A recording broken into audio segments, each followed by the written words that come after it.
If you look at these images and think, oh well, they're just cartoons, then you're mistaken. They may look like other adorable images, but not really.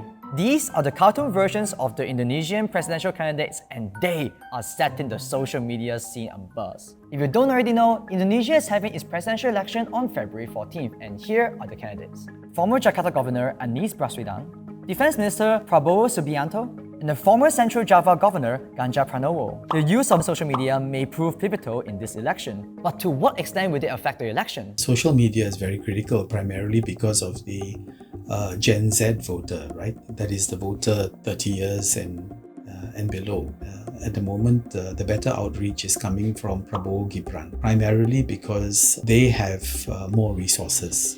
So if you have more resources, then it's possible to have a very elaborate social media campaign and keep it going. If you look at Ganjar and Anies, right, their campaign is a very traditional one, where they are basically traveling to different parts of Indonesia, giving speeches. Their desire more to engage directly with voters. Prabowo Gibran is keeping that to the minimum because, if you have speeches, right, if you engage the audience, you might get questions. For Prabowo, there is always the issue of his pre-reformasi human rights record. Gibran, controversial nature of him being allowed to be Prabowo's vice presidential candidate, and of course his own close ties with President Joko Widodo. These become an issue when you are traveling around giving speeches, right? Whereas on the social media, the Prabowo Gibran image and general message can be managed and curated very carefully. This is why the